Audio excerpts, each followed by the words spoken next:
Hello everyone, स्वागत है आप सभी का हमारे यूट्यूब चैनल सफलतागंज में। आई होप आप सभी बहुत अच्छे होंगे और अपनी तैयारी भी बहुत अच्छे से कर रहे होंगे। जैसा कि आप सब जानते हैं, हमारी ज्योग्राफी की घटना चक्र सीरीज़ चल रही है जिसमें हम एग्रीकल्चर टॉपिक को कवर कर रहे हैं। आई नो काफ़ी ज़्यादा लेंदी है एग्रीकल्चर टॉपिक, लेकिन उतना ही ज़्यादा इम्पॉर्टेंट भी है। क्वेश्चंस PYQ आपके ज़्यादा हैं क्योंकि ज़्यादा पूछे जाते हैं और ज़्यादा पूछे जा रहे हैं, दैट मीन्स टॉपिक जो है वो काफ़ी इम्पॉर्टेंट है। तो चलिए बिना किसी देरी के अपने आगे के सब टॉपिक को शुरू करते हैं। देखिए एग्रीकल्चर में ही आएगा ये, और ये जो सब टॉपिक है ये बागानी फसलें हैं। बागानी फसलों में भी आप कॉफ़ी एंड कहवा पढ़ेंगे, फिर चाय पढ़ेंगे, रबर पढ़ेंगे, फिर जो अदर आपकी हॉर्टिकल्चर वाली क्रॉप्स हैं वो पढ़ेंगे, यानी बागवानी फसलें वो पढ़ेंगे। उसके बाद जाकर आपका ये बागानी फसलों वाला टॉपिक ख़त्म होगा और उसके बाद आपका झूम कल्टीवेशन भी यानी झूमिंग कृषि भी है, उसको भी हम आज ही कवर करेंगे। तो चलिए बिना किसी देरी के स्टार्ट करते हैं आज के अपने सेशन को बागानी फसलों के बारे में। पहली बागानी फसल हमारी कॉफ़ी या कहवा है।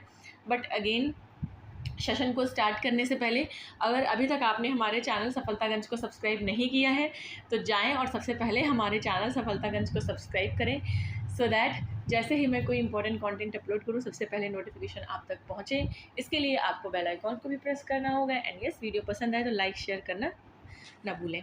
चलिए स्टार्ट करते हैं आज के अपने सेशन को, जो कि बागवानी फसलों के बारे में है। पहली बागवानी फसल जो है हमारी वो कॉफ़ी एंड कहवा के बारे में है। तो देखिए कॉफ़ी की बात अगर करें हम, तो कॉफ़ी 1600 ईस्वी में आपका पौराणिक धार्मिक संत बाबा बूदान, एक संत थे बाबा बूदान, वो कर्नाटक के बाबा बूदान गिरीश के अपने आश्रम के आंगन में मोचा के साथ बीजों के रोपण से इन्होंने आपका कॉफ़ी की खेती शुरू की थी। अब देखिए थोड़ी सी एक स्टोरी है, मैंने सुनी थी एक कुकिंग चैनल पे, ठीक है, इसीलिए ज्ञान कहीं से भी मिल सकता है। सोचिए आप कोई रेसिपी देख रहे हैं तो वहाँ से भी आपको ज्ञान मिल सकता है, ठीक है। तो देखिए इसमें स्टोरी ये थी कि ये जो बाबा बूदान हैं ये गए थे यमन, ठीक है, ये यमन गए थे। जब ये यमन गए तो यमन कंट्री है, आपकी गल्फ़ कंट्री है, वहाँ यमन गए जब ये, तो वहाँ पर इन्होंने कॉफ़ी पी, वहाँ पर थी कॉफ़ी, उन्होंने कॉफ़ी पी, बट वहाँ से कुछ भी लाना अलाउड नहीं था। तो इन्होंने क्या किया, जो आपकी शर्ट होती है या जो भी वो कुर्ता जो भी उस समय पहनते होंगे, उसके जो हाथ पे जो आपका कप्स होते हैं उसके अंदर 6-7 बीज जो कॉफ़ी के हैं छुपा कर वो इंडिया ले आए थे। और इंडिया में जब वो आए तो वो कर्नाटक में उन्होंने एक पहाड़ी पर वो जो बीज हैं वो बो दिए, और इस तरीके से इंडिया में जो कॉफ़ी है उसका कल्टीवेशन स्टार्ट हुआ। इसीलिए उस पहाड़ी को हम बाबा बूदान की पहाड़ी कहते हैं, इन्हीं के नाम पर। तो इस तरीके से कॉफ़ी जो है वो इंडिया में आई। तो और ये मुझे पता चला लिटरली एक कुकिंग चैनल से, जब मैं एक रेसिपी देख रही थी। तो कहीं से भी कुछ भी आपको पता चल सकता है, राइट। तो 18वीं शताब्दी के दौरान आपका कॉफ़ी की कॉमर्शियल कल्टीवेशन शुरू हुआ, यानी कि कॉमर्शियली कॉफ़ी को उगाना शुरू कर दिया गया। भारत में जो कॉफ़ी है वो पूर्वी और पश्चिमी घाट यानी कि वेस्ट और ईस्टर्न घाट के जो सेंसिटिव आपके इन्वायरमेंटल कंडीशन है उसमें छायादार पेड़ों के नीचे उपजाई जाती है। ये विश्व के 25 महत्वपूर्ण जैव विविधता वाले क्षेत्रों में से एक है। आपको पता है कि वेस्टर्न घाट जो है वो आपका 25 जो आपके हॉटस्पॉट हैं उनमें से एक है। जो वर्ल्ड में 25 हॉटस्पॉट हैं उसमें से 4 हॉटस्पॉट हमारे इंडिया में हैं। अब देखिए आगे हम बढ़ेंगे, कॉफ़ी के बारे में और कुछ भी डिटेल पढ़ेंगे। कॉफ़ी जो है हमारी इस क्षेत्र के अनोखी जैव विविधता को बनाए रखने में सहायता प्रदान करती है, बल्कि सुदूरवर्ती पहाड़ी क्षेत्रों के सामाजिक और आर्थिक विकास के लिए अपना योगदान भी देती है। तो सोशियो इकोनॉमिक डेवलपमेंट में भी हेल्प करती है कॉफ़ी यहाँ पर। अब देखिए कॉफ़ी का जो डेटा है वो यहाँ से आप देख सकते हैं। कॉफ़ी का डेटा तो चिकमंगलूर आपका कर्नाटका में है। कर्नाटका में कुल 3 जगह आपका कॉफ़ी की खेती की जाती है। चिकमंगलूर में सबसे ज़्यादा, फिर कोडागू में, फिर हसन में।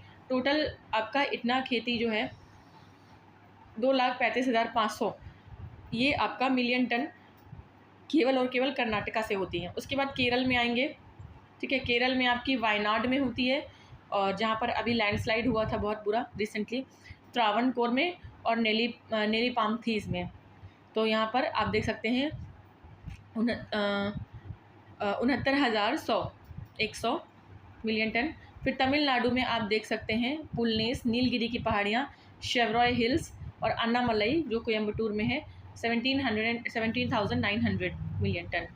उसके बाद आप गैर परंपरागत क्षेत्र, तो इसी तरीके से आप देख सकते हैं परंपरागत यानी कि जहाँ पर ट्रेडिशनली कॉफ़ी की खेती की जा रही है उसमें कर्नाटका है, केरल है और तमिलनाडु है। अगर नॉन कन्वेंशनल क्षेत्र एरियाज़ देखें, मतलब कि जो गैर परंपरागत क्षेत्र हैं वो देखें, यानी कि बाकी का जो छुटपुट जो इधर उधर के हैं तो आंध्र प्रदेश में होती है, उड़ीसा में होती है, और जो नॉर्थ ईस्ट वाले रीजन है वहाँ पर होती है। तो इनमें मिलाकर कुल आपकी 3,34,000 मिलियन टन हो जाती है। अब देखिए प्लांटेड एरिया की बात करें तो सबसे ज़्यादा प्लांटेड एरिया कॉफ़ी के अंतर्गत कर्नाटका में है। ठीक है, बस बहुत ज़्यादा याद नहीं, 52% लगभग है, राइट, 52% है, तो कर्नाटका में सबसे ज़्यादा कॉफ़ी होती है। अब चलिए हम देखेंगे थोड़ा और कॉफ़ी के बारे में। यहाँ पर कह रहा है कि भारत में सबसे पहले कर्नाटक के चिकमंगलूर ज़िले में कॉफ़ी उगाया गया था। ठीक है, चिकमंगलूर डिस्ट्रिक्ट है आपका कर्नाटका में, वहाँ पर कॉफ़ी उगाई गई थी। भारत में कहवा यानी कॉफ़ी की 2 आपकी फसलें हैं, निम्न वैरायटी हैं। एक है कैफिया अरेबिका, एक है कैफिया रोबस्टा। ठीक है, और कॉफ़ी जो है वो आपका रूबिएसी फैमिली का मेंबर है। रूबिएसी, जैसे आपने कॉटन पढ़ा था, मालवेसी फैमिली का मेंबर है। जैसे आपने सरसों पढ़ा था, क्रूसीफेरी फैमिली का मेंबर है। उसी तरीके से जो आपका कॉफ़ी है वो रूबिएसी फैमिली का मेंबर है। इसकी 2 वैरायटीज़ हैं, कैफिया अरेबिका एंड कैफिया रोबस्टा। ठीक, ये आप देखिएगा। नेक्स्ट है, भारत में विश्व के कुल और कॉफ़ी उत्पादन का 3.28% उत्पादित होता है। मतलब वर्ल्ड में जो कॉफ़ी पैदा हो रही है सारी कंट्रीज़ को मिला के 100% मान लें तो उसका 3.28% इंडिया से में पैदा होता है।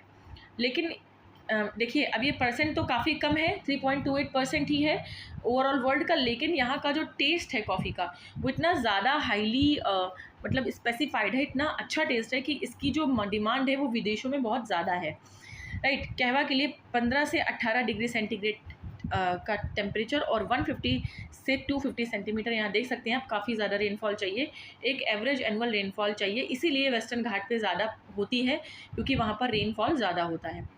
नेक्स्ट है ढलवा पर्वतीय धरातल, मतलब कि जो आपका स्लोप वाला एरिया है, और दोमट और लावा से निर्मित मिट्टी आपकी कॉफ़ी के लिए बहुत अच्छी होती है। कॉफ़ी का सबसे ज़्यादा उत्पादन करने वाला स्टेट इंडिया में कर्नाटका है। कॉफ़ी का प्रवर्धन बीजों द्वारा होता है, मतलब कॉफ़ी जो एक्सट्रैक्ट की जाती है वो कॉफ़ी के सीड से की जाती है। जैसे आपका जो कॉटन फाइबर है वो आपके कॉटन सीड से निकाला जाता है, उसी तरीके से। नेशनल हॉर्टिकल्चर बोर्ड यानी कि राष्ट्रीय बागवानी बोर्ड की स्थापना 1984 में हुई थी और पंजीकरण अधिनियम 1860 के अंतर्गत एक स्वायत्त सोसाइटी के रूप में की गई थी। इसका जो हेडक्वार्टर है हॉर्टिकल्चर बोर्ड का वो गुरुग्राम हरियाणा में है। और भारत सरकार ने ministry of commerce and industry यानी कि वाणिज्य और उद्योग मंत्रालय जो है उसके अधीन है आपका कॉफ़ी अधिनियम। उसके अधीन एक कॉफ़ी अधिनियम यानी कॉफ़ी एक्ट 1942 बना था, जिसकी धारा आपकी 7 के अनुसार कॉफ़ी बोर्ड का गठन किया गया। तो आप यहाँ से 2-3 चीज़ें याद रखेंगे कि जो आपका कॉफ़ी बोर्ड है वो किसके अंडर आता है, तो ministry of commerce and industry के अंदर आता है। और कॉफ़ी एक्ट जो है वो 1942 में बना था, उसकी धारा 7 में यानी कि उसकी जो धारा 7 है उसमें कॉफ़ी बोर्ड के गठन की बात की गई थी। तो इस तरीके से आपका यहाँ पर आप देख सकते हैं कि कॉफ़ी का थोड़ा सा हमने डिटेल पढ़ लिया नोट्स के फॉर्म में। और अब हम आ जाएंगे अपने क्वेश्चंस पे। तो पहला क्वेश्चन है हमारा कि राष्ट्रीय बागवानी परिषद यानी बोर्ड की स्थापना कब हुई थी, यानी हॉर्टिकल्चर बोर्ड की स्थापना कब हुई थी। तो हमने अभी पढ़ा कि 1984 में हॉर्टिकल्चर बोर्ड की स्थापना हुई, जिसका जो हेडक्वार्टर्स है वो कहाँ है, वो हरियाणा गुरुग्राम में है। ठीक है, अभी हमने पढ़ा कि हरियाणा गुरुग्राम में है इसका हेडक्वार्टर्स। नेक्स्ट है आपका ये देखिए, यस, हमें सही स्टेटमेंट बताने हैं। पहला स्टेटमेंट है कॉफ़ी के पौधे को उष्णकटिबंधीय क्षेत्रों की उष्ण और आर्द्र जलवायु की आवश्यकता होती है, जबकि चाय की खेती को उष्णकटिबंधीय और उपोष्णकटिबंधीय दोनों क्षेत्रों में किया जा सकता है। राइट, तो हमें बताना है कि इसमें से आपका कौन सा स्टेटमेंट सही है। तो देखिए पहला तो हमने देख लिया है, तो ये सही है क्योंकि हमने चाय और कॉफ़ी दोनों के बारे में पढ़ा है।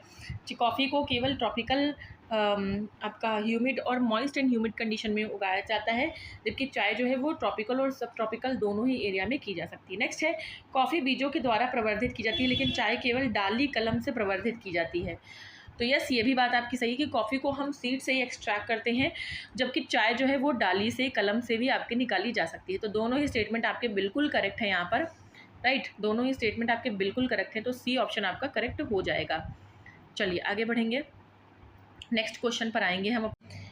यस, तो नेक्स्ट क्वेश्चन है हमारा कि भारत के किस राज्य में कॉफ़ी उत्पादन सबसे ज़्यादा होता है। तो हमें पता है कर्नाटका, हमने पढ़ा है कर्नाटका में सबसे ज़्यादा कॉफ़ी का प्रोडक्शन होता है हमारे यहाँ, ठीक है। देश का जो टोटल का 70% है वो कर्नाटका में ही सिर्फ प्रोड्यूस किया जाता है। नेक्स्ट क्वेश्चन है हमारा, निम्नलिखित में से भारत का कौन सा सबसे सर्वाधिक कॉफ़ी उत्पादक राज्य है। तो कर्नाटका आपका सबसे ज़्यादा कॉफ़ी प्रोड्यूस करता है। नेक्स्ट है, भारत में कहवा का सबसे बड़ा उत्पादक। तो थोड़ा सा याद रखिएगा, कहवा कॉफ़ी को ही कहते हैं इस बुक की लैंग्वेज में। हालांकि जहाँ तक मैं जितना मैं जानती हूँ, तो जो आपका कहवा है वो जम्मू कश्मीर और इधर आपका श्रीनगर साइड में आपका केसर और बादाम से बनी हुई एक ड्रिंक होती है। खैर, कर्नाटका यहाँ पर कहवा कॉफ़ी को ही कह रहे हैं, तो कर्नाटका ही होगा। नेक्स्ट है, निम्नलिखित भारत में निम्नलिखित में से कौन सा राज्य देश का 70% कॉफ़ी से अधिक कॉफ़ी अकेले पैदा करता है। तो कर्नाटका आपका 70% से भी ज़्यादा कॉफ़ी अकेले ही पैदा करता है। नेक्स्ट है आपका कि भारत में किसमें निम्नलिखित में से किसमें कहवा की खेती का क्षेत्र सर्वाधिक पाया जाता है। तो कर्नाटका में आपका कॉफ़ी की खेती का जो क्षेत्र है वो सबसे ज़्यादा है। नेक्स्ट है आपका, यस, दिस क्वेश्चन। नेक्स्ट है कि निम्नलिखित कथनों पर विचार करिए। पहला कह रहा है चिकमंगलूर शर्करा उत्पाद के लिए प्रसिद्ध है, ठीक है। चिकमंगलूर आपका, तो देखिए आपको पता है चिकमंगलूर जो कर्नाटका में है डिस्ट्रिक्ट, वो कॉफ़ी के लिए फेमस है, ना कि चीनी के लिए। नेक्स्ट है, मांड्या कॉफ़ी उत्पादक क्षेत्र के रूप में सुख्यात है। तो मांड्या तो हमने नहीं पढ़ा, ना केरल, ना तमिलनाडु, ना कर्नाटका में, तो ना एक ना दो, इनमें से कोई भी हमने चीज़ ये करेक्ट नहीं है ये। नेक्स्ट है आपका, निम्न कॉफ़ी उत्पादक क्षेत्रों में कौन सा क्षेत्र कर्नाटक में नहीं है। तो चिकमंगलूर है और कुर्ग है, बाबा भूदान भी है, लेकिन पुलनेज नहीं है, ठीक है। तो पुलनेज नहीं है, पुलनेज आपका नहीं है। बाकी ये 3 चीज़ें आपकी कर्नाटका में हैं। तमिलनाडु में है पुलनेज आपका, ठीक, तमिलनाडु में। चलिए नेक्स्ट, अब हमारी जो बागवानी फसल है वो चाय और रबड़ के बारे में है, राइट। चाय और रबड़ के बारे में हम देखेंगे, उसके बाद इसके क्वेश्चंस को भी सॉल्व करेंगे। चाय के बारे में बात करें तो देखिए, चाय भारत की सबसे इम्पॉर्टेंट बागानी फसल है। ये साउथ चाइना के यूनान पठार का एक मूल पौधा है, मतलब कि चाय की उत्पत्ति हमारे देश में नहीं हुई है, आपका चाइना के यूनान पठार में इसका मूल पौधा है। चाय उष्ण कटिबंधीय यानी ट्रॉपिकल जलवायु का एक पौधा है, और इसकी कल्टीवेशन के लिए हमें 25 से 30 डिग्री सेंटीग्रेड के टेम्परेचर की और 150 से 200 सेंटीमीटर तक की एवरेज एनुअल रेनफॉल की ज़रूरत होती है। आगे बात करेंगे तो भारत में चाय की 2 किस्में हमें मिलती हैं। एक है आपकी बोहिनी या चीनी यानी बोहिया और चाइनीज़, दूसरी है असामिका और असमीज़। बोहिया और चाइनीज़ और दूसरी है असामिका और असमीज़। चाय एक्ट यानी चाय अधिनियम टी एक्ट के 1953 में बना, जिसके अनुच्छेद 4 के प्रावधानों के अनुसार टी बोर्ड की स्थापना 1 अप्रैल 1954 को हुई थी। तो याद रखिएगा कि टी बोर्ड की स्थापना कब हुई, तो टी बोर्ड की स्थापना 1 अप्रैल 1954 को हुई थी। ये बोर्ड भी आपका, जैसे आपका coffee board ministry of commerce and industries के अंदर आता है, वैसे ही टी बोर्ड भी आपका ministry of commerce and industries के अंदर आता है। भारत सरकार के प्रशासनिक नियंत्रण के अधीन कार्य करता है ये। टी बोर्ड ऑफ इंडिया जारी आंकड़ों के अनुसार भारत में चाय का सबसे बड़ा उत्पादक राज्य असम है। तो कॉफ़ी सबसे ज़्यादा कर्नाटका में, चाय सबसे ज़्यादा असम में होती है। नेक्स्ट है आपका भारत का सबसे बड़ा, ये तो कर लिया है हमने। उसके बाद असम के बाद सेकेंड नंबर पर वेस्ट बंगाल आता है, फिर तमिलनाडु, केरल, फिर कर्नाटका का स्थान है। टी बोर्ड ऑफ इंडिया ने जो डेटा निकाला है उसके हिसाब से जो टॉप 5 कंट्रीज़ हैं टी प्रोडक्शन में, वो चाइना है नंबर 1 पे, फिर इंडिया है नंबर 2 पर, फिर केनिया, श्रीलंका, देन वियतनाम है। अब आप थोड़ा और आगे देखेंगे, 2018 के हिसाब से अगर देखें तो उत्पादन और उपभोक्ता दोनों में ही चीन पहले नंबर पर आता है, मतलब प्रोड्यूस भी करता है और कंज्यूम भी करता है सबसे ज़्यादा। उसके बाद इंडिया सेकंड नंबर पर आता है टी के कंज्यूम प्रोडक्शन और कंज्यूमर में, राइट। अब देखिए, मैं थोड़ा सा फिल्टर कर करके पढ़ाना पड़ेगा। रबड़ की बात करेंगे अब हम।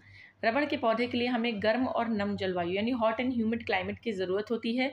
25 से 28 डिग्री सेंटीग्रेड टेम्परेचर चाहिए होता है और 300 सेंटीमीटर लगभग, काफ़ी ज़्यादा रेनफॉल चाहिए होती है। भारत का सबसे बड़ा रबड़ उत्पादित करने वाला अगर स्टेट बात करें तो वो केरल है। केरल में सबसे ज़्यादा आपकी रबड़ प्रोड्यूस की जाती है। बहुत जगह यूज़ भी होता है रबड़ का, वो भी हम देखेंगे। बात करें तो देश के टोटल रबड़ उत्पादन का 87.56% अकेले केरल में ही उत्पादित किया जाता है, ठीक है। एर्नाकुलम, कोट्टायम, कोझिकोड और कोल्लम, ये 4 ज़िले इम्पॉर्टेंट हैं केरल के, जो रबड़ के प्रोडक्शन जहाँ पर सबसे ज़्यादा होता है। तो कौन से ज़िले हैं? एर्नाकुलम, कोट्टायम, कोझिकोड एंड कोल्लम। अब बात करेंगे नेचुरल रबड़ की। तो नेचुरल रबड़ के उत्पादन में 3 स्टेट आपके जो हैं वो केरल, त्रिपुरा, कर्नाटक, असम और तमिलनाडु, ये 5 स्टेट्स टॉप पे हैं। 2020 के हिसाब से देखें तो नेचुरल रबड़ के प्रोडक्शन में भारत का जो स्थान है वो चौथा है वर्ल्ड में, और विश्व में प्राकृतिक रबड़ सबसे ज़्यादा आपकी थाईलैंड में पैदा होती है। कहाँ? थाईलैंड में। चलिए आगे बढ़ेंगे। अब आ जाएंगे हम अपने क्वेश्चंस पे। तो ये था थोड़ा सा रबड़ के बारे में। अभी हम आ जाएंगे क्वेश्चंस पे। देखिए पहला क्वेश्चन हमारा क्या कह रहा है कि भारत सर्वश्रेष्ठ उत्पादक और उपभोक्ता है। तो देखिए सर्वश्रेष्ठ उत्पादक और उपभोक्ता, जिस समय ये क्वेश्चन पूछा गया था यहाँ पर आप देख सकते हैं दाल और चाय दोनों का था, लेकिन अगर हम आज के हिसाब से बात करें तो फिर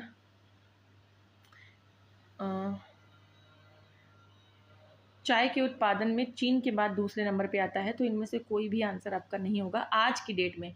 उस समय था, लेकिन इतने पुराने क्वेश्चन को हम नहीं देखेंगे।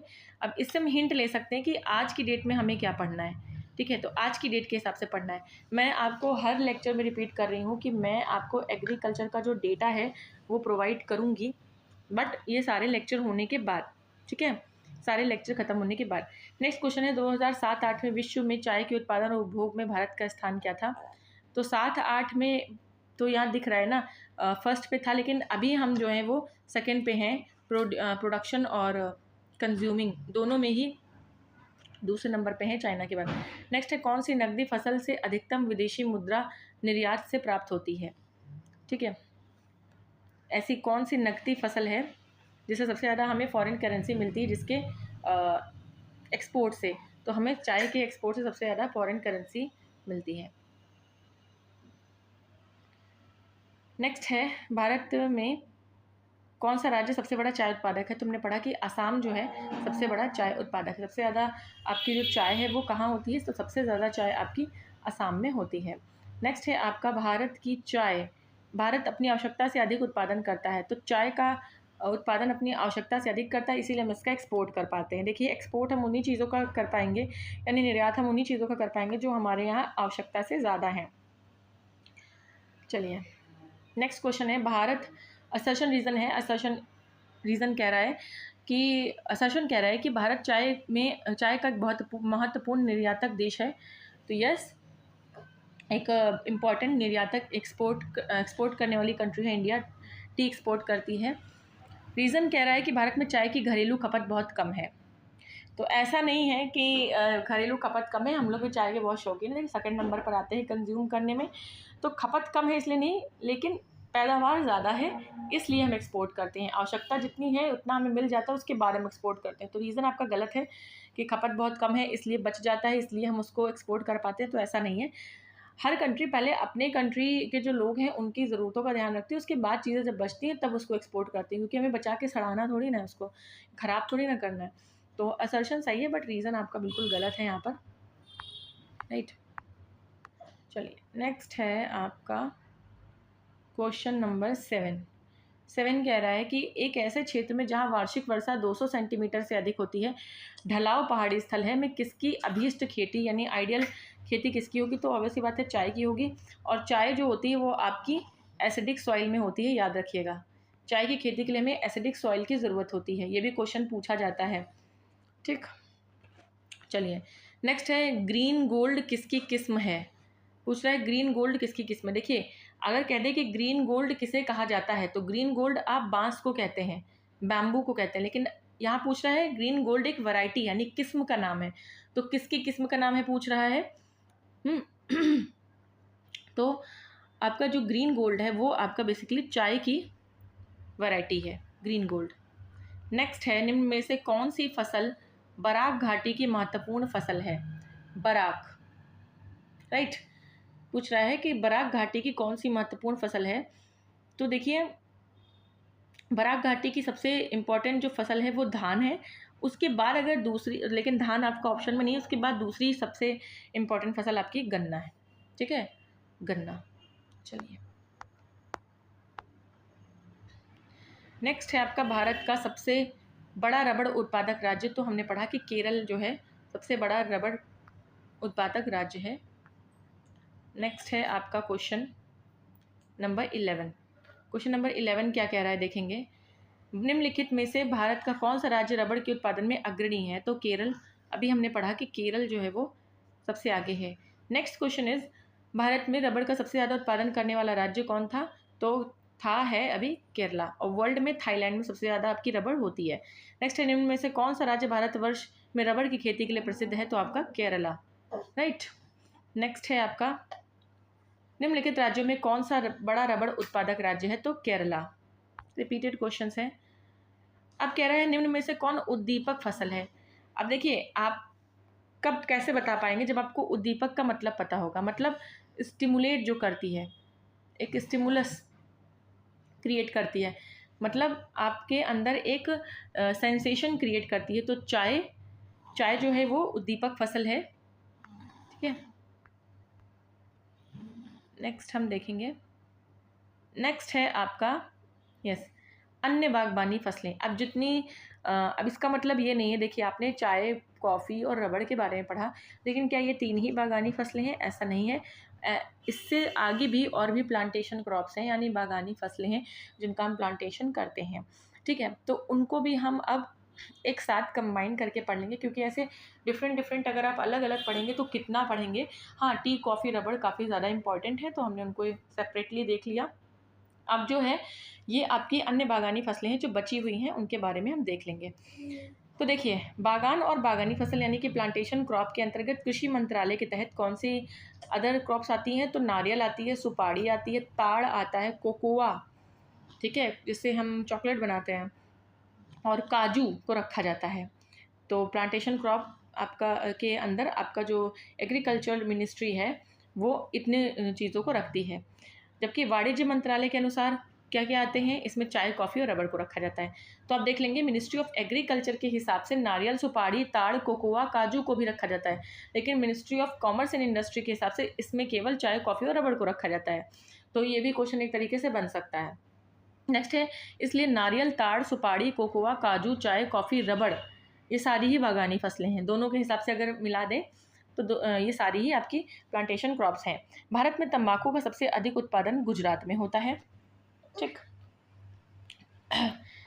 वर्ष 2018-19 के आंकड़ों के अनुमान के अनुसार तंबाकू का 50% लगभग उत्पादन गुजरात में होता है। और उसके बाद हम अभी का पढ़ेंगे, भारत में सर्वाधिक क्षेत्र पर तंबाकू की कृषि करने वाले राज्य गुजरात है, फिर आंध्रा है, फिर कर्नाटका है, फिर उत्तर प्रदेश है। एग्रीकल्चर डेटा के हिसाब से देखें तो नारियल नारियल यानी कोकोनट के उत्पादन में आपका केरल, फिर तमिलनाडु, फिर कर्नाटका है। इस तरीके से केरल नारियल का सबसे बड़ा उत्पादक राज्य है, और रबड़ का भी केरल सबसे बड़ा उत्पादक राज्य है। अगर हम वर्ल्ड वाइड देखें तो इंडोनेशिया, भारत और फिलीपींस नारियल के उत्पादन की दृष्टि से सबसे टॉप पर हैं। Indonesia, India and Philippines. Kerala में कई प्रकार के मसाले की फसल उगाई जाती है, आपको पता है कि काफ़ी सारे मसाले यहाँ उगाए जाते हैं। स्पाइस मसालों का बागान कहते हैं हम केरल को, राइट। और देखिए यहाँ पर आपको मिलेगा कि मसालों का अग्रणी उत्पादक राज्य मध्य प्रदेश है, यस। तो ये बात बिल्कुल सही है, ये करेंट है। आपका मध्य प्रदेश सबसे ज़्यादा मसाले उगाता है। केरल प्राचीन काल से विश्व में गरम मसालों के संवर्धन के लिए प्रसिद्ध है। लौंग लौंग का जो साइंटिफिक नेम है वो यूजीनिया कैरिया फाइलेटा नामक एक मध्यम कद वाले सदाबहार वृक्ष की सूखी हुई पुष्प कलिका है। लौंग जो है वो आपके फ्लावर बड, ठीक है, फ्लावर बड से एक्सट्रैक्ट होती है लौंग, तो याद रखिएगा। लौंग की सबसे ज़्यादा खेती तमिलनाडु, केरल, कर्नाटक और अंडमान निकोबार में होती है। और सबसे ज़्यादा तमिलनाडु, कर्नाटक, केरल में आपकी लौंग पैदा होती है। सुपारी यहाँ से देख लेंगे तो भारत में सुपारी जो है वो कर्नाटका, फिर केरल, फिर आसाम में होती है, ठीक है। काजू की बात करेंगे यानी कैश्यू नट की, सबसे ज़्यादा महाराष्ट्र में होता है, फिर आंध्रा में होता है, फिर उड़ीसा में होता है। काली मिर्च को हम क्या कहते हैं, तो काली मिर्च यानी कि जो ब्लैक पेपर होती है उसको हम ब्लैक गोल्ड कहते हैं, यानी काला सोना कहते हैं। काली मिर्च के लिए आपका ट्रॉपिकल एंड मॉइस्ट क्लाइमेट चाहिए होता है हमें, यानी आर्द्र उष्ण और आर्द्र जलवायु, 200 सेंटीमीटर से ज़्यादा वर्षा और 1100 से 1300 मीटर तक की ऊंचाई की पहाड़ी होनी चाहिए। ढाल भी होनी चाहिए, पहाड़ी की ढाल होनी चाहिए, और 15 से 30 डिग्री सेंटीग्रेड का एनुअल टेम्परेचर होना चाहिए आपकी काली मिर्च की खेती के लिए, राइट।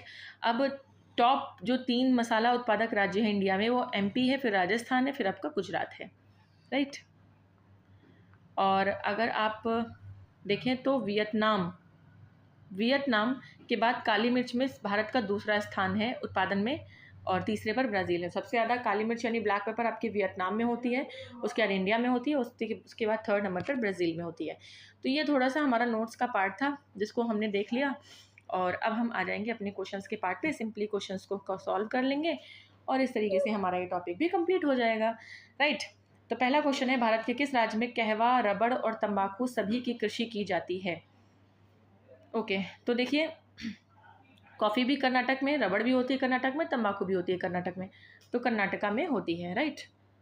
बाकी सारे ऑप्शन आपके मैच नहीं कर रहे हैं। केरल भी होता तो वो भी सही होता आपका ऑप्शन, बट कर्नाटक का ऑप्शन था। नेक्स्ट है, भारत में बागानी कृषि के अंतर्गत उगाई जाने वाली फसलें हैं। चाय है, रबर है, नारियल है, कहवा है, अंगूर नहीं है तो अंगूर कट गया, सूर्यमुखी नहीं है, सोयाबीन नहीं है, तो ये 3 ऑप्शन देख के आपने काट दिए, बाकी ये आपके सही हो जाएंगे, चाय, रबर, नारियल एंड कहवा। नेक्स्ट है आपका, यस, नेक्स्ट है, निम्नलिखित कथनों पर विचार करिए। चाय असम की मुख्य फसल है, बिल्कुल, असम सबसे ज़्यादा प्रोड्यूस करता है। कहवा तमिलनाडु की मुख्य फसल है, नहीं, कर्नाटका की मुख्य फसल है। तंबाकू आंध्र प्रदेश में विस्तृत पैमाने पर उगाई जाती है, तो यस, उगाई जाती है। जूट छत्तीसगढ़ की नहीं, जूट आपकी वेस्ट बंगाल में सबसे ज़्यादा होती है। तो इस तरह से 1 और 3 आपका सही हो जाएगा, 2 और 4 आपका बिल्कुल गलत हो जाएगा, ठीक है। तंबाकू आपका आंध्र प्रदेश में विस्तृत क्षेत्र पर उगाई जाती है, और आंध्र प्रदेश के राजमुंद्री में ही आपका टबैको रिसर्च सेंटर है, ये भी मैंने आपको बताया, ने कई बार बताया है। नेक्स्ट है, भारत में तंबाकू का 1/3 से अधिक उत्पादन होता है, तो आंध्र प्रदेश में होता है।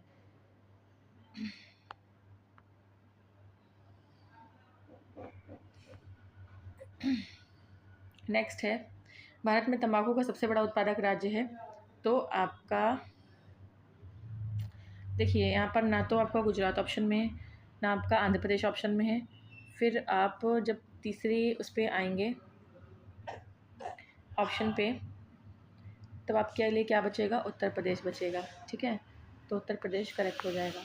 नेक्स्ट है, भारत में तंबाकू का सर्वाधिक उत्पादन करने वाला राज्य है, तो देखिए इस समय की बात करेंगे तो गुजरात है।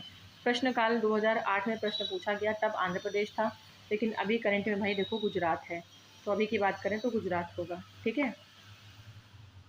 हमें करंट को लेकर चलना है, और मैंने आपको बताया रखा है कि एग्रीकल्चर में देखिए सिर्फ डेटा इंपॉर्टेंट है, राइट, और थोड़ा बहुत स्टैटिक पार्ट भी इंपॉर्टेंट है, इसीलिए मैं जो ये आपको करा रही हूँ स्टैटिक पार्ट के लिए करा रही हूँ। डेटा मैं आपको अलग से बनाकर दूंगी, वो मेहनत कैसे करनी है वो आप मुझ पर छोड़ दीजिए, राइट। नेक्स्ट है, भारत के निम्न राज्यों में किसमें तंबाकू की तंबाकू की कृषि के अंतर्गत बृहत्तम क्षेत्र है, तो देखिए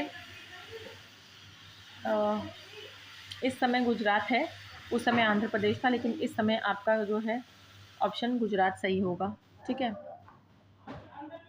भारत में नारियल का सबसे बड़ा उत्पादक राज्य कौन सा है? तो केरल है। ठीक, केरल, फिर तमिलनाडु, फिर कर्नाटका। नेक्स्ट है, भारत के निम्नलिखित राज्यों में से कौन सा नारियल का सबसे बड़ा उत्पादक है? तो केरल है। इसके बाद है आपका,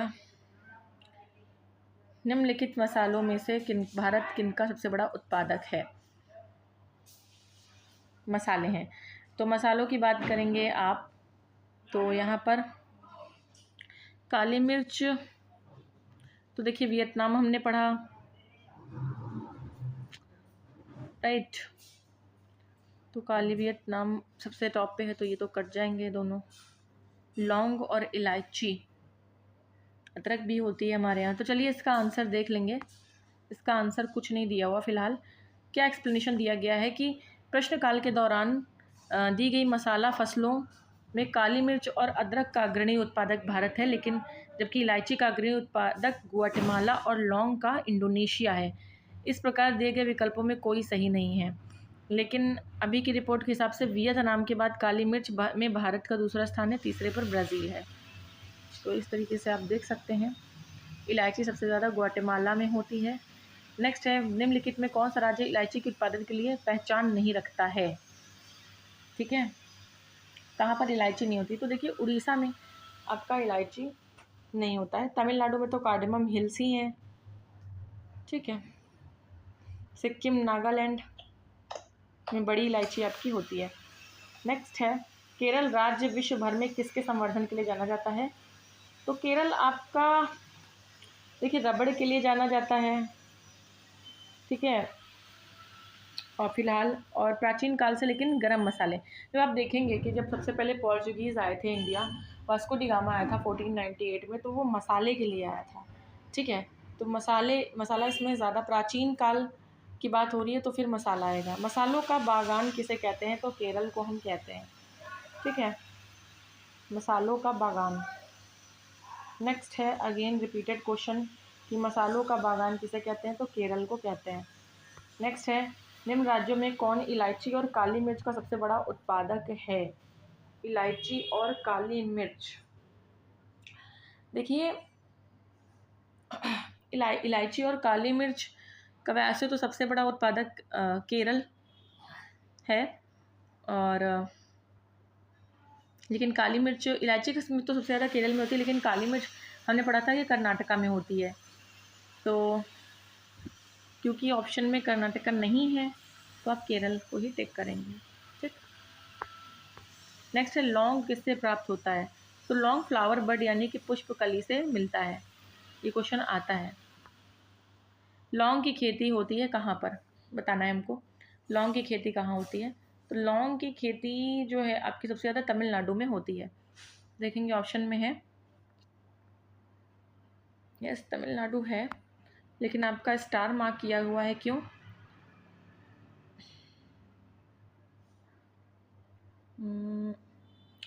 तो देखिए आपका तीनों ही, जो आपके कर्नाटका, केरल, अंडमान निकोबार, तमिलनाडु, तीनों में ही स्टेट में होती है, लेकिन यूपी में नहीं होती। अगर यहाँ पर ये क्वेश्चन होता कि कहाँ नहीं होती, तो यूपी सही होता। बाकी केरल, कर्नाटक, तमिलनाडु तीनों जगह होती है, इसलिए ये प्रश्न जो है थोड़ा सा यहाँ पे कैंसिल किया गया है। नेक्स्ट है, भारत के एक क्षेत्र की जलवायु की विशेषताएँ हैं। पहली विशेषता है कि उष्ण और आर्द्र है, 200 सेंटीमीटर से ज़्यादा वर्षा, 1100 मीटर तक ऊंचाई की पहाड़ी ढाल, और 15 से 30 डिग्री सेंटीग्रेड टेम्परेचर।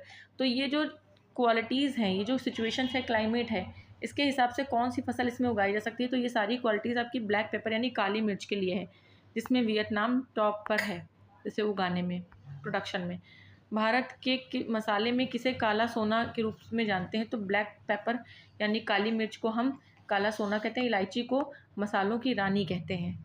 ठीक है, नेक्स्ट है, भारत में मसालों का सर्वाधिक उत्पादन कहाँ होता है? तो देखिए आज के डेट की बात करेंगे तो एमपी में होता है। ठीक है, एमपी में होता है। चलिए नेक्स्ट देखेंगे। नेक्स्ट हम देखेंगे, निम्न में से कौन सा प्रमुख काजू उत्पादक राज्य? तो काजू आपका महाराष्ट्र में होता है। उसके बाद भारत में एकमात्र राज्य जो केसर का उत्पादन करता है, केसर तो जम्मू कश्मीर करता है, हम सभी को पता है, जम्मू कश्मीर में होता है केसर का उत्पादन।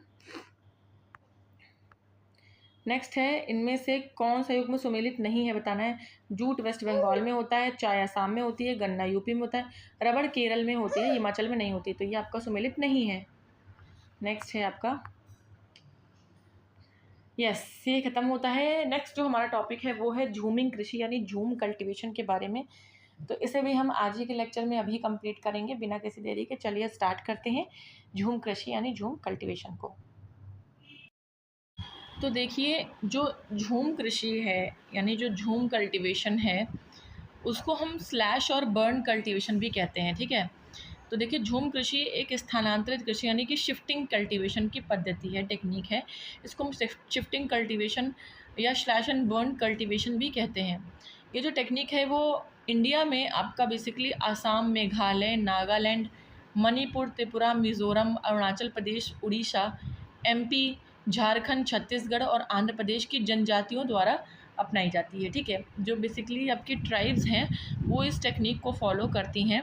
इस टेक्निक में बेसिकली होता क्या है कि ट्राइब्स जहाँ रहती हैं वहाँ पर खेती करती हैं, फिर उसके बाद जो भी प्रोड्यूस करती हैं उसको काट कर अपना लेकर, और जो बचता है, जैसे हम जब कटिंग करते हैं, गेहूँ काटते हैं, तो नीचे जो डंठल बचता है खेत में उसको फिर वो क्या करते हैं, वहाँ पर जला देते हैं, ठीक है। और जलाने के बाद उस जगह को छोड़ के चले जाते हैं ऐसे ही, ठीक है। इनका मानना है कि इससे जो इम्पॉर्टेंट न्यूट्रिएंट्स हैं वो सॉइल में मिल जाएंगे, और इस तरीके से जब वो बहुत दिनों बाद या बहुत सालों या महीनों बाद वहाँ वापस लौट कर आएंगे तो उनको वो जो है और फर्टाइल होकर वो ज़मीन मिलेगी। लेकिन ऐसा हर जगह सही नहीं होता है, और गवर्नमेंट ने इस पर रोक भी लगा रखी है अब आपके झूम कल्टीवेशन पर, क्योंकि ये आपके जो सॉइल है उसको इनफर्टाइल भी कर देती है, ठीक है। झूम कृषि को आसाम में झूम कहते हैं, आंध्र प्रदेश में पोडू कहते हैं, एमपी के अलग अलग पार्ट में अलग अलग ट्राइब में अलग अलग नाम हैं, जैसे दहिया और चिमाता है, बेवार है, पेंडा, मशान, ये सब किसके नाम हैं, तो ये सब आपके झूम कल्टीवेशन के नाम हैं। झूम कृषि के अंतर्गत वनों और जंगलों को काटकर या जलाकर कृषि योग्य भूमि का निर्माण किया जाता है। उस स्थान की उर्वरकता समाप्त होने पर दूसरे स्थान पर यही पुनः प्रक्रिया अपनाई जाती है। अभी मैंने आपको ये प्रॉपर टेक्निक बता दी। तो क्या होता है कि छोड़कर चले जाते हैं, फिर वो ज़मीन ऐसे ही रह जाती है और इनफर्टाइल हो जाती है। झूम कृषि मुख्यतः उष्णकटिबंधीय वन प्रदेशों में की जाती है, यानी जो ट्रॉपिकल फॉरेस्ट हैं वहाँ पर होती है। और ये नॉर्थ ईस्ट राज्यों में जो आपके सेवन सिस्टर्स वाला एरिया है, नॉर्थ ईस्ट वाला, वहाँ पर ज़्यादा फेमस है, ठीक है। बाकी अदर स्टेट में उतनी ज़्यादा फेमस नहीं है। एमपी, आंध्रा में है।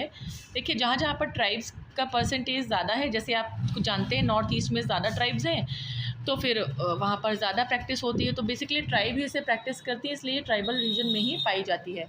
चलिए, ये थोड़ा सा हमारा नोट्स का पार्ट था। अभी हम आ जाएंगे अपने क्वेश्चंस के पार्ट पे। पहला क्वेश्चन है हमारा कि झूमिंग और पैड़ा पद्धति क्या है। तो ये आपका कृषि की एक पद्धति है। इसमें हम जंगल को काट कर सूखने के लिए छोड़ देते हैं, ठीक है। इस तरीके से ये यहाँ पर होगा, ए ऑप्शन आपका सही होगा। नेक्स्ट है, झूम किसे कहते हैं। तो झूम एक तरीके का लोक नृत्य है या नदी घाटी का नाम है, जनजाति है या खेती की पद्धति है। तो झूम आपका एक तरीके की खेती की पद्धति है, ठीक है, एग्रीकल्चरल टेक्निक है। नेक्स्ट है, झूम सर्वाधिक व्यवहृत है, मतलब सबसे ज़्यादा कहाँ झूम होती है। तो देखिए, आपका जो नॉर्थ ईस्ट वाला रीजन है उसमें सबसे ज़्यादा झूम कल्टीवेशन होती है, और उसमें भी आपकी नागालैंड में सबसे ज़्यादा होती है, ठीक है, नागालैंड में। चलिए, नेक्स्ट है चलवासी कृषि। चलवासी कृषि निम्नलिखित राज्यों के पहाड़ी क्षेत्रों में प्रमुख समस्या है, मतलब जो झूम कल्टीवेशन है। तो आप देखेंगे यूपी में इतना नहीं है, बिहार में नहीं है, आसाम में तो होगा, लेकिन आसाम के साथ आप एमपी कर लें तो एमपी यहाँ पे है नहीं ऑप्शन में, तो एमपी और उड़ीसा आपका ऑप्शन में है, तो उड़ीसा और एमपी ही आप टिक करेंगे। यस, तो देखिए यहाँ पर दिया है कि प्रश्नकाल में इसका विकल्प ए सही था, लेकिन वर्तमान में इसका उत्तर उड़ीसा और एमपी सही होगा। तो मैंने आपको सही बताया, क्योंकि मैंने आज मैं 1998 में क्या ही बताऊँ, तो काफ़ी पहले का क्वेश्चन है, तो मैंने आज पढ़ा है, तो मैं आज ही के हिसाब से आपको आंसर बताऊंगी। है खैर, मैंने आंसर आपको सही बताया है। चलिए, नेक्स्ट है आपका सूची ए को सूची 2 से सम्मिलित करना है, लिस्ट 1 को लिस्ट 2 से। एक तरफ एरिया दे रखा है, एक तरफ वहाँ पर होने वाली झूम कल्टीवेशन का नाम दिया है। तो देखिए, नॉर्थ ईस्ट जो है आपका, तो नॉर्थ ईस्ट में आपका देखिए पश्चिमी घाट में इसे कुमारी कहते हैं। नॉर्थ ईस्ट में आप जानते हैं कि झूम कहते हैं। नॉर्थ ईस्ट वाला जो एरिया है असम, नागालैंड, मिज़ोरम, मणिपुर, त्रिपुरा, ठीक है। तो मध्य प्रदेश और छत्तीसगढ़ में इसमें दहिया, चिमाता ये सब बोलते हैं। और बच्चा है राजस्थान तो आपका हो जाएगा ये 2 वालतरे। तो इस हिसाब से आपका 4 ए का हो जाएगा 4, बी का हो जाएगा 2, सी का हो जाएगा 3 और डी का हो जाएगा 1। तो ए ऑप्शन आपका यहाँ करेक्ट हो जाएगा, राइट। नेक्स्ट पर आ जाएंगे हम। Next question, yes, next question कह रहा है आपसे कि कौन सा सुमेलित नहीं है। एक तरफ है आपका शिफ्टिंग कल्टीवेशन का नाम और एक तरफ है स्टेट। तो आपको पता है कि झूम हम असम में कहते हैं, राइट, और पोंडू हम उड़ीसा में कहते हैं, पूनम हम केरल में कहते हैं, लेकिन माशा हिमाचल प्रदेश में नहीं कहते। हिमाचल प्रदेश में बहुत ज़्यादा होती भी नहीं है ये, ठीक है, हिमाचल प्रदेश में होती भी नहीं है, तो हिमाचल प्रदेश में माशा नहीं कहते हैं, ठीक है। माशा जो है मशान एमपी की है, ना कि हिमाचल प्रदेश की। तो ये आपका झूम कृषि पर आधारित प्रश्न थे। तो देखिए ऑलरेडी काफ़ी ठीक ठाक टाइम का वीडियो हो चुका है। तो अभी आपका बचता है एग्रीकल्चर का मिसलेनियस यानी कि विविध, और ये थोड़ा सा लेंदी भी है, इसको हम एक सेपरेट वीडियो में कवर करेंगे। तो आज के लिए हम इतना ही रखेंगे। ऑलरेडी हमने 2-3 टॉपिक इसमें पढ़ लिए हैं, तो काफ़ी कन्फ्यूजन क्रिएट हो सकता है अगर आप बाकी के भी अभी पढ़ लेंगे, क्योंकि डेटा इसमें बहुत ज़्यादा होता है। तो ये वाला जो टॉपिक है वो उसको हम कल करेंगे, और आज आप इतना पढ़िए। उसके बाद जो ये बचता है इसको हम कल फिनिश करेंगे, और जैसे ये फिनिश होगा उसके बाद मैं आपको एग्रीकल्चर का डेटा भी प्रोवाइड कर दूँगी। आप बिल्कुल भी चिंता ना करें, जितना भी अपडेटेड डेटा है आप स्टैटिक पोर्शन इससे पढ़िए। कौन सी फसल किस टाइप की होती है, मतलब रबी है कि खरीफ है या जायद है, कितना टेम्परेचर चाहिए होता है, कितनी रेनफॉल चाहिए होती है, किस स्टेट में ज़्यादा होती है, किस जगह पर बिल्कुल नहीं होती है, ये सब चीज़ें भी आप पढ़िए। डेटा की चिंता बिल्कुल छोड़ दीजिए। डेटा मैं बिल्कुल आज का पूरा 2023-24 के हिसाब से मैं कलेक्ट कर रही हूँ डेटा, और वो सारा हेडेक मेरा है, कैसे कलेक्ट करना है, कितना कलेक्ट करना है, कहाँ से कलेक्ट करना है, उसके बाद आपको मैं वो प्रोवाइड कर दूँगी एक सिंगल वीडियो में, और आप बिल्कुल एग्रीकल्चर का डेटा आपका तैयार हो जाएगा, और ये टॉपिक आपका एकदम सॉलिड हो जाएगा, और इससे कोई भी क्वेश्चन आपका गलत नहीं होगा। तो ऐसे ही इन्फॉर्मेटिव वीडियोस के लिए आप चैनल को ज़रूर सब्सक्राइब करें, और यस, वीडियो पसंद आए तो लाइक, शेयर और कमेंट करना बिल्कुल भी ना भूलें। आज के लिए इतना ही रखेंगे, मिलेंगे हम अपने नेक्स्ट सेशन में। तब तक के लिए जय हिंद, जय भारत, गुड बाय।